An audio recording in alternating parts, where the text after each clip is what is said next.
కాంగ్రెస్ ప్రభుత్వము serial snatcher అంటూ విమర్శించారు బీఆర్ఎస్ వర్కింగ్ ప్రెసిడెంట్ కేటీఆర్. తమ యూనివర్సిటీ భూములు ప్రభుత్వం తీసుకుంటుందని ఉర్దూ వర్సిటీ విద్యార్థులు కేటీఆర్కు వివరించారు.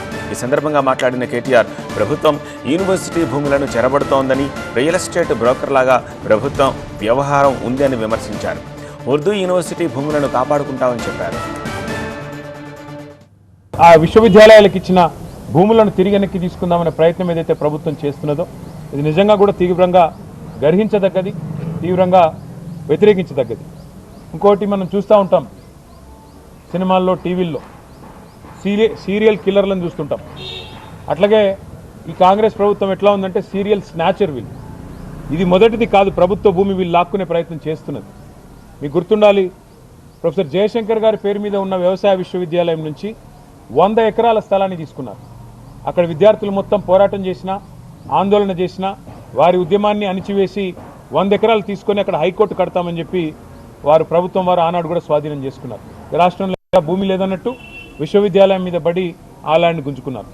ఆ తర్వాత హైదరాబాద్ సెంట్రల్ యూనివర్సిటీలో కూడా ఇదే రకమైన రియల్ ఎస్టేట్ దందా, ఇదే రకమైన రియల్ ఎస్టేట్ వ్యాపారం అక్కడ కూడా చేసే ప్రయత్నం చేసి 400 ఎకరాలు అక్కడ మరి యూనివర్సిటీ భూమిని కూడా తీసుకునే ప్రయత్నం చేస్తే చివరికి సుప్రీంకోర్టు చీఫ్ జస్టిస్ ఆయన స్వయంగా బిఆర్ గవాయి గారు, ఆయన గ్రీన్ బెంచ్ కూడా ఆయనే చూస్తారు కాబట్టి సుమోటోగా ఆయన తీసుకొని ఆదేశాలు ఇచ్చేదాకా వీళ్ళు ఇక్కడ రాష్ట్ర ప్రభుత్వం పట్టించుకోలేదు, కేంద్ర ప్రభుత్వం కూడా పట్టించుకోలేదు. ఒకవేళ హైదరాబాద్ సెంట్రల్ యూనివర్సిటీలో కనుక కేంద్ర ప్రభుత్వం గట్టిగా యాక్ట్ చేసి ఉంటే రాష్ట్ర ప్రభుత్వం ఈరోజు ఈ దాష్టీకానికి ఒడిగట్టే పరిస్థితి ఉండేది కాదు. ఈరోజు ఇండియన్ స్కూల్ ఆఫ్ బిజినెస్ వాళ్ళకు నోటీస్ ఇచ్చారు, అక్కడ కూడా 100 ఎకరాలు తీసుకునే ప్రయత్నం చేస్తున్నారు. ఇక్కడ మౌలానా అబుల్ కలాం ఆజాద్ యూనివర్సిటీకి నోటీస్ ఇచ్చి ఇక్కడ 50 ఎకరాలు లాక్కునే ప్రయత్నం చేస్తున్నారు.